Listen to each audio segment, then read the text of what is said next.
ইবাদত যদি কবুল হয়ে যায়, এই বছরের সিয়াম কিয়াম দিয়ে আপনি জান্নাতি হয়ে যেতে পারেন। আল্লাহ যদি আপনার কাছ থেকে সিয়াম কিয়াম যদি কবুল করে থাকে, আপনি জেনে নেন, এরপরে যদি আপনি মরে যান, এই মাসের এই রমজানের সিয়াম কিয়ামে আপনাকে আল্লাহ জান্নাত দিয়ে দিবে। কিন্তু এটা কবুল হতে হবে।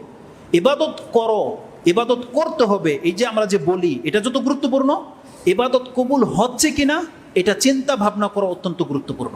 যদি আজকে অধিকাংশ মানুষ আমরা বেখেয়ালি থেকে যাই, আমরা হয়তো এমন নারাজ মালিকের সাথে বা এমন কর্ম করি যে আমাকে বলেছে বস্তাটা এখান থেকে এনে এখানে নিয়ে আসো, আমরা কি করি, এনে দেখবেন অনেকে কি করে, রাইগে গেলে আয়না ফেলে দিয়ে বাস একটা জিদ দেখায় চলে যায়। আমাদের অবস্থা হয়ে গেছে আল্লাহর সাথে এমন। দুই ক্যাটাগরির মানুষ আছে আমাদের মধ্যে। আমরা কোনোভাবে কোনো রকম শুধু সালাত পড়ি, বিরক্তির সাথে, যেহেতু বাবা ধমক দিয়েছে তো নামাজ পড়তে হবে, এই জন্য নামাজ পড়ে দিয়ে বাস হয়ে গেল। আর আমাদের মধ্যে পরহেজগার কিছু লোক আছে যারা মনে করি যে রমজান মাসে আমি আল্লাহর বান্দা ছিলাম, আল্লাহ এখন আমাকে বন্দিগি থেকে মুক্ত করে দিয়েছে, তার আগামী রমজান পর্যন্ত হয়তো আমার নামাজ রোজা কিচ্ছু নাই, আমি এখন ফ্রি। এমনটা যেন না হয়। বরং রমজান মাসে আপনাকে বান্দা বানানো হয়েছে। এখন 11 মাস আপনি প্র্যাকটিক্যাল আমল করে দেখাবেন যে আপনি কি আল্লাহর বান্দা হতে পেরেছিলেন কি পারেননি।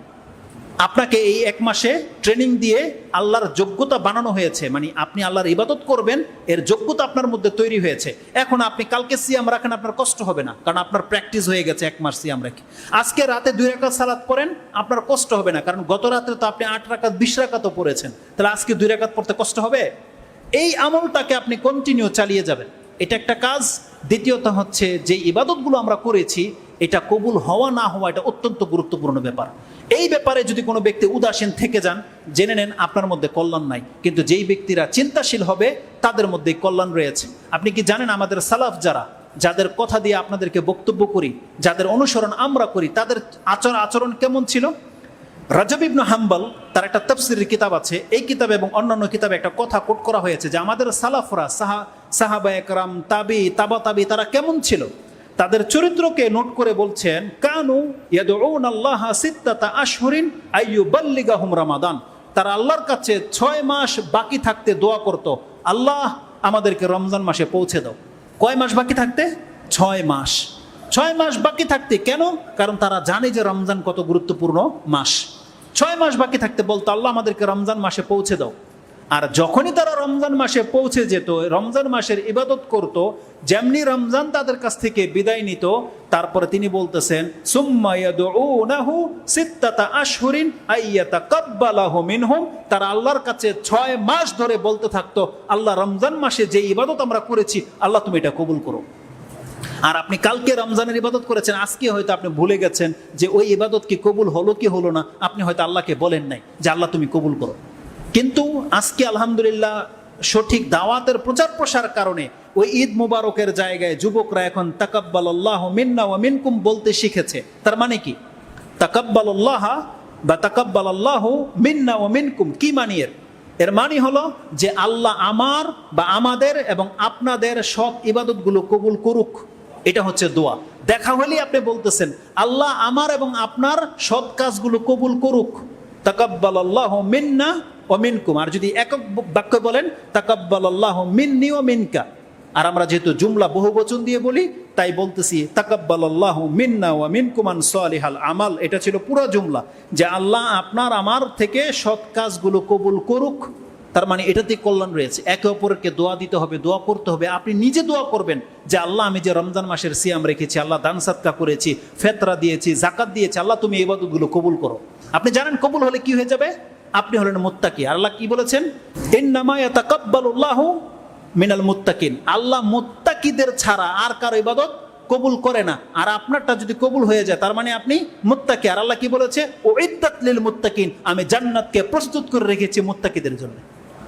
এজন্য ইবাদত কবুল হওয়া মানে আপনি জান্নাতি, খুব খামখেয়ালি বিষয় নয়। যার ফলে এই বিষয়টা অত্যন্ত গুরুত্বপূর্ণ। মূল কথা হলো, মূলত এটাই হলো প্রকৃত মুমিন বান্দাদের গুণ, যে একজন ব্যক্তি ইবাদত করে ক্ষান্ত থাকবে না, বরং ইবাদত করে সে পেরেশান থাকবে যে আল্লাহকে আমার এটা কবুল করলো কি করলো না। এই মর্মে সব থেকে কঠিন এবং চমৎকার আয়াত আল্লাহ সুবহানাহু ওয়া তাআলা সূরা মুমিনুন 23 নম্বর সূরার 60 এবং 61 নম্বরে উল্লেখ করেছে। এটাই ছিল আজকের আমার বক্তব্যের মূল ভূমিকা বা মূল বিষয়। আল্লাহ সুবহানাহু ওয়া তাআলা বলছেন, ওয়াল্লাযিনা উতু মা আতাউ ওয়াল্লাযীনা ইউতুনা মা আতাউ ওয়া কুলুবুহুম ওয়াজিলাতুন আন্নাহুম ইলা রাব্বিহিম রাজিউন। আল্লাহ কিছু বান্দাদের গুণ বর্ণনা করছে এখানে। আল্লাহ বলতেছেন ওয়াল্লাযীনা ইউতুনা মা আতাউ, তারা যা করার যা দেয়ার তা দিয়েছে, তারা যতটুকু তাদের সামর্থ্য কুলায় আল্লাহর জন্য করেছে, করে দিয়ে ওয়া কুলুবুহুম ওয়াজিলাতুন, কিন্তু তারা ইবাদত করেও তাদের অন্তরের মধ্যে একটা ভয়, একটা কম্পন আছে, একটা ভীতিও আছে। কি ভীত? কেন এই ভীতটা? আল্লাহ বলতেছেন আন্নাহুম ইলা রাব্বিহিম রাজিউন, কারণ তারা ভালো করেই জানে তাদেরকে তাদের রবের সামনে দাঁড়াতে হবে। এই ব্যক্তি যে এটা ভয় পায় যে আমাকে আমার রবের সামনে দাঁড়াতে হবে, তাহলে আজকে আপনি কালকে কি ইবাদত করেছি এটা আমরা সবাই জানি। একটা মালিক, কোম্পানির মালিক যদি দেখে নেয় ক্যামেরাতে যে আপনি কালকে ফ্যাক্টরিতে কি আচরণ করেছেন, আর আপনাকে যদি সংবাদ দেওয়া হয় তুমি যে কালকে ওই জিনিসটা ভাঙছিলা বাড়ি দিয়ে, এটা কিন্তু মালিক দেখছে। এখন যখন আপনাকে অফিসে ডাকা হবে আপনার অন্তরটা কেমন হবে বলেন? তার মানে আমরা কে কি ইবাদত করতেছি, ইবাদতটা কত নষ্ট করতেছি, এটা কিন্তু সব আল্লাহ জানে। এই অনুভূতি নিয়ে যখন আপনি আল্লাহর কাছে দাঁড়াবেন আপনার অন্তরটা কেমন হবে, এই কথাটা আল্লাহ সুবহানাহু ওয়া তাআলা বলতেছেন ওয়াল্লাযীনা ইউতুনা মা আতাউ, তারা যা দেয় তা দেয়, ওয়া কুলুবুহুম ওয়াজিলাতুন, কিন্তু তাদের অন্তরে একটা ভয় থাকে। কেন এই জন্য ভয় থাকে? আন্নাহুম ইলা রাব্বিহিম রাজিউন, কারণ তারা ভালো করেই জানে তাদেরকে আমার রবের সামনে দাঁড়াতে হবে। তার মানে আমরা প্রত্যেকে আমাদের রবের সামনে দাঁড়াবো, এই জন্য ভয়। আল্লাহ এদের গুণ প্রকাশ করে বলতেছেন এরা হলো এমন ব্যক্তি উলাইকা ইউসারিউনা ফিল খায়রাত, উলাইকা হুম সারিউনা ফিল খায়রাত ওয়া হুম লাহা সাবিকুন, এরাই হলো কল্যাণকামী যারা সব সময় নিজের কল্যাণকে তালাশ করে, আর এরাই হলো অগ্রগামী যারা আল্লাহর নিকটবর্তী হতে চায়। সুবহানাল্লাহ। এই আয়াত যখন নাজিল হয়েছে আয়েশা রাদিয়াল্লাহু তাআলা তিনি বলতেছেন সালতু আন হাযিহিল আয়া, আমি রাসূল সাল্লাল্লাহু আলাইহি ওয়াসাল্লামকে এই আয়াত সম্পর্কে জিজ্ঞাসা করেছি, যে আমি তাকে জিজ্ঞেস করেছি আহম ইয়া রাসূলুল্লাহ, তারা কারা যারা ইবাদত করেও ভয় পায়? আহম ইয়াশরাবুন আল খামর ওয়া ইয়াসরিকুনা, তারা কি নেশাখোর যারা মদ খায়? তারা কি চোর যারা চুরি করেছে? যে হ্যাঁ আমি তো চোর, আমার নামাজের কি হবে? আমি তো নেশা করি, আমার নামাজের কি হবে? এরা ওই চোর পাপীগুলো, সৎলোকগুলা যারা নামাজও পড়ে, চুরিও করে, আবার নামাজও পড়ে, মদও খায়, এরা।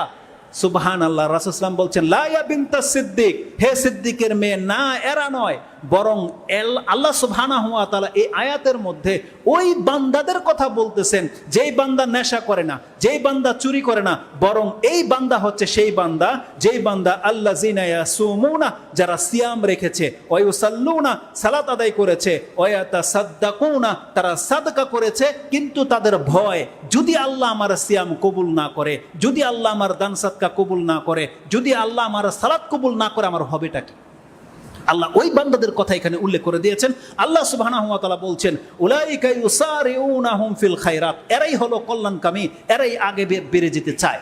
এই হাদিসটার ব্যাখ্যাটাকে ইমাম তিরমিজি রাহিমাহুল্লাহ তিনি তার তাফসীরের অধ্যায়ে এনেছেন। হাদিস নাম্বার হচ্ছে, তিরমিজিতে হাদিস হচ্ছে 1375, ইবনু মাজাতে হাদিসটা 4198 নম্বরে আপনি পেয়ে যাবেন। তার মানে আমরা যে ইবাদত করেছি তার মানে আমাদের ভয় থাকতে হবে। ভয়, এই ভয়টা আমাদের কয়জনের মাঝে আছে? কিন্তু দেখেন যে আমরা হচ্ছে উদাসীন। শেষ পয়েন্ট যেটা আপনাকে বলবো, কেন আপনি ভয় করবেন না? কেন? আপনি কি ভুলে গেছেন ইব্রাহিম আলাইহিস সালামের কথা? ভুলে গেছেন মুহাম্মদুর রাসূলুল্লাহ সাল্লাল্লাহু আলাইহি ওয়াসাল্লামের কথা, যিনি রাত ভরে দাঁড়িয়ে পা ফুলিয়ে দিত, রাত ভরে দাঁড়িয়ে। ইব্রাহিম আলাইহিস সালাম, তার চমৎকার একটা উদ্ধৃতি এখানে উল্লেখ করা হয়েছে, কেন আপনি আমি নামাজ পড়ে আল্লাহকে ভয় করব কেন? ইব্রাহিম আলাইহিস সালাম সম্পর্কে বলা হয়েছে, আপনারা কি ভুলে গেছেন ইব্রাহিম আলাইহিস সালামের সেই দোয়া যে ইব্রাহিম এবং ইসমাইল দুইজনে আল্লাহ সুবহানাহু ওয়া তাআলার আদেশে কাবা ঘর বানিয়েছিল, এমনকি এক একটা ইট লাগাচ্ছিল বাপ বেটা এবং আল্লাহর কাছে দোয়া করেছিল, এই বলেছিল ওয়াইজ ইয়ারফাউ ইব্রাহিমুল কাওয়াইদা মিনাল বাইতি ওয়া ইসমাইল। ইব্রাহিম এবং ইসমাইল যখন কাবা ঘর বানাচ্ছিল, বড় বড় একটা পাথরের টুকরা দিয়ে কাবা ঘর বানাচ্ছিল, তখন তারা উভয়ে বলেছিল রব্বানা তাকাব্বাল মিন্না, আল্লাহ তুমি আমাদের পক্ষ থেকে এই কাজকে কবুল করো। রব্বানা তাকাব্বাল মিন্না ইন্নাকা আনতাস সামিউল আলিম, আল্লাহ নিশ্চয়ই তুমি দোয়াকারের ডাকে শ্রবণ করে থাকো, আল্লাহ তুমি কবুল করে থাকো। এই দোয়াটা কোরআনের মধ্যে সূরা বাকারাতে 127 নম্বর আয়াতে রয়েছে। ইব্রাহিম আলাইহিস সালামকে ঘর বানাতে হবে যেই জায়গাটাতে কাবা ঘর বানানো হয়েছে, কিভাবে বানাতে হবে এটা কি ইব্রাহিম ইসলাম জানতো না? আল্লাহ তাকে জানিয়েছে। জিবরিল আলাইহিস সালাম দেখিয়ে দিয়েছে এই জায়গাটাতে ঘর বানান, এইভাবে ঘর হবে। আল্লাহ নিজে দেখতেছে, জিবরিল আলাইহিস সালাম উপস্থিত, তারপরও তার এই দোয়া করার প্রয়োজন কি ছিল? তার কাজ যদি ভুল হতো জিবরাইল আলাইহিস সালাম ধরিয়ে দিতেন বা আল্লাহ ওহী নাযিল করতেন, কিন্তু নিজে ঠিকঠাক ভাবে করেছে, করার পরও তিনি ভয়ে আল্লাহকে বলতেছেন রব্বানা তাকাব্বাল মিন্না ইন্নাকা আনতাস সামিউল আলিম। আল্লাহ আমাদের কাজ তো করেছে, আল্লাহ তুমি কবুল করো। এই কথাটা, এটা তো আমরা আয়াত জানি, কিন্তু এটা তাবিদের অন্তরে কিভাবে হার্ট করেছে সেই কথাটা বলাই হচ্ছে আমার উদ্দেশ্য। এটা কে বর্ণনা করেছে? ইবনু কাসির রাহমাহুল্লাহ এই উদ্ধৃতিটা নিয়ে এসেছেন। আন ওয়াহাইব ইবনুল ওয়ারদা আন্নাহু কারা হাযিহিল আয়া, যখন এই আয়াতটা পড়ছিল সুম্মা ইয়াবকি, এবং কেঁদে দিল। এই আয়াতটা যখন পড়তেছে আর কাঁদতেছে, তখন তাকে জিজ্ঞাসা করা হয়েছে ওয়াকুল, এবং সে তাকে তখন বলল ইয়া খলিল আর রহমান, হে রহমানের খলিল, তারফাউ কাওয়াইমা বাইতার রহমান ওয়া আনতা মুশফিকুন আল্লা ইয়াতাকাব্বালা মিনক। তিনি ইব্রাহিম আলাইহিস সালামকে স্মরণ করে কেঁদে দিয়েছে যে আপনি আল্লাহর খলিল, আল্লাহর ঘর বানাচ্ছেন, আর আপনার এই ভয় হলো যে আপনার ইবাদত আল্লাহ কবুল করবে কি করবে না, আপনার ভয়, যার ফলে আপনি আল্লাহর কাছে এই দোয়া করেছেন। সুবহানাল্লাহ। তাহলে আমাদের ইবাদতের কি হবে? আমরা তো ইবাদত করে আল্লাহ সুবহানাহু ওয়া তাআলার কাছে একবারও বলিনি যে আল্লাহ এটা কবুল করো, একবারও বলিনি। অতএব জেনে নেন, আল্লাহ সুবহানাহু ওয়া তাআলা যদি আপনার আমার ইবাদতকে কবুল করে নেয়, এটা আপনার এবং আমাদের নাজাতের জন্য সাবাব হয়ে যাবে। এটা ছিল সর্বশেষ আমাদের মেসেজ। এই জন্য আপনারা যারা রমজান মাসের সিয়াম রেখেছেন, কিয়াম করেছেন, এই ইবাদতগুলো এমনিতে নষ্ট হয়ে যাক, এটা হতে দেওয়া যাবে না। এই সুযোগ হয়তো আগামী বছর আপনি আর পাবেন না। অতএব আল্লাহ সুবহানাহু ওয়া তাআলার কাছে প্রতিনিয়ত আমাদেরকে বলতে হবে আল্লাহুম্মা তাকাব্বাল মিন্না সিয়ামানা ওয়া কিয়ামানা ওয়া রুকুআনা ওয়া সুজুদানা। হে আল্লাহ, তুমি আমার প্রত্যেকটা ইবাদত কবুল করো, যা আমি তোমার জন্য করে থাকি, আল্লাহ তুমি কবুল করো। যদি কবুল হয়ে যায়, জেনে নেন এই ইবাদত কবুল হয়ে গেলে আপনার জন্য জান্নাত খুলে যাবে। আল্লাহ যেন আমাদেরকে তাদের অন্তর্ভুক্ত করে, ইয়া রাব্বুল আলামিন। রাসূলুল্লাহ সাল্লাল্লাহু আলাইহি ওয়াসাল্লাম থেকে একটা হাদিস স্মরণ করিয়ে দিয়ে আজকের খুতবা শেষ করে দেব। আমরা অনেকে আছে আল্লাহর ইবাদত করি, ওই যে বললাম, কোনো রকম খামখেয়ালি, আমরা দোয়া করি উদাসীনের মতো। আপনার ইবাদত, আপনার দোয়া যদি আল্লাহর কাছে কবুল করাতে চান, তাহলে এই হাদিসটা আপনার লাগবে। সেটা কি? এই হাদিসটা কোট করেছেন ইমাম তিরমিজি রাহমাহুল্লাহ তার দোয়ার অধ্যায়ে। হাদিস হচ্ছে 3479, 3479। আবু হুরায়রা তার বর্ণনাকারী, রাসূলুল্লাহ সাল্লাল্লাহু আলাইহি ওয়াসাল্লাম বলেছেন উদুল্লাহ ওয়া আনতুম মুকিনুনা বিল ইজাবা। তোমরা আল্লাহকে ডাকবে, আল্লাহর কাছে দোয়া করবে তোমাদের অন্তরের দাবি নিয়ে। আল্লাহ কবুল করবেই করবে, এই দাবি নিয়ে তুমি আল্লাহর কাছে দোয়া করবে। কেন করবে না আল্লাহ আমার দোয়া? আমি তো আল্লাহর বান্দা, এইভাবে সে দোয়া করবে যে আল্লাহ আমার দোয়া কবুল করবেই করবে। কেন? আমি শিরিক করি না, আমি বেদাত করি না, আমি হারাম খাই না, আমি আল্লাহর বান্দা, আল্লাহ কবুল করবেই করবে। এই আশা নিয়ে তোমরা দোয়া করবে। রাসূলুল্লাহ বলছেন ওয়ান্তুম মুকিনুনা বিল ইজাবা, দোয়া কবুল হবে হবেই, এই গ্যারান্টি নিয়ে তুমি আল্লাহর কাছে দোয়া করবে। প্রত্যেকটা মুসলিমের দায়িত্ব এটা যে তার দোয়া কবুল হবে এই গ্যারান্টি নিয়ে এসে দোয়া করবে। বিল ইজাবা ওয়ালামু আন্নাল্লাহা লা ইস্তাজিবু দুআআন মিন কলবিন গাফিলিন লাহিনিন। আর রাসূল সাল্লাল্লাহু আলাইহি ওয়াসাল্লাম এটাও বলে দিয়েছেন, তোমরা জেনে নাও আল্লাহ সুবহানাহু ওয়া তাআলা ওই ব্যক্তির দোয়া কবুল করে না যেই অন্তর উদাসীন, যেই অন্তরের মধ্যে গ্যারান্টি নেই, পরিতৃপ্ত নাই। কলবিন গাফিলিন লাহিন, এক তো দোয়া করার সময় গাফেল, আর লাহিন মানে হলো আমি আল্লাহর কাছে চেয়ে দিলাম, দিলে দিল, না দিলে নাই। এমন ভাবে চলবে না। দোয়া যদি কবুল করাতে হয়, আপনার অন্তরে বিশ্বাস নিয়ে দোয়া করবেন যে আল্লাহ আমার দোয়া কবুল করবেই করবে। এবং আপনি যখন দোয়া করবেন একিনের সাথে, খাম খেলে দোয়া করে আল্লাহ সুবহানাহু ওয়া তাআলা কবুল করে না। আল্লাহ সুবহানাহু ওয়া তাআলা যেন আমাদেরকে বোঝার এবং সেই অনুযায়ী আমল করার তৌফিক দান করে। রমজান মাসে আমরা যে ইবাদতগুলো করেছি, আল্লাহ সুবহানাহু ওয়া তাআলার কাছে আমরা আন্তরিকভাবে দোয়া করি, আল্লাহ যাদের ইবাদত কবুল হয়েছে তুমি আমাদেরকে তাদের অন্তর্ভুক্ত করে দাও। আল্লাহ তুমি প্রত্যেক মুসলিমের সংসার থেকে অভাবকে দূর করে দাও। আল্লাহ যাদের ঘরের মধ্যে অশান্তি আছে, আল্লাহ তুমি তাদের মধ্যে শান্তি ফিরিয়ে দাও। এবং যে করোনা চারদিকে ছেয়ে যাচ্ছে, আল্লাহ তুমি আমাদেরকে যাদেরকে সুস্থ রেখেছো, আল্লাহ এই বিপদ থেকে তুমি আমাদেরকে মুক্ত রাখো। আল্লাহ তুমি সাহায্য করো ওই সমস্ত মুসলিম ভাইদেরকে যারা বিপর্যয়ের মধ্যে রয়েছে, এবং ওই সমস্ত মুসলিম ভাইদের উপরে যাদের উপরে অমুসলিমরা অত্যাচার চালাচ্ছে, বিশেষ করে ফিলিস্তিনের মুসলিমদের উপরে আল্লাহ তুমি সাহায্য করো।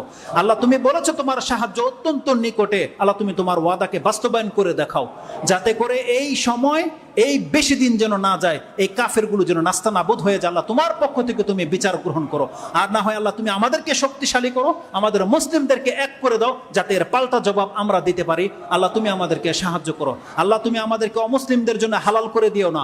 আল্লাহ তুমি আমাদের নেতৃত্ব দান করো, আমাদেরকে যোগ্য নেতা দান করো, যার মাধ্যমে আমরা ইসলামটাকে প্রতিষ্ঠিত করতে পারবো এবং বাতিলকে রুখে দিতে পারবো। এবং আল্লাহ সুবহানাহু ওয়া তাআলা তুমি আমাদের এই ইবাদতগুলোকে কবুল করে নাও। আল্লাহ আগামী রমজান পর্যন্ত আমাদেরকে পৌঁছে দাও। এর আগে যদি কোনো ফিতনা চলে আসে, আল্লাহ সেই ফিতনা পতিত হওয়ার আগেই তুমি আমাদেরকে সম্মানজনক মৃত্যু দান করো। ইয়া রাব্বাল আলামিন, সুবহান রাব্বিকা রাব্বিল ইজ্জাতি আম্মা ইয়াসিফুন ওয়া সালামুন আলাল মুরসালিন আলহামদুলিল্লাহি রাব্বিল আলামিন। আসসালামু আলাইকুম ওয়া রাহমাতুল্লাহি ওয়া বারাকাতুহু।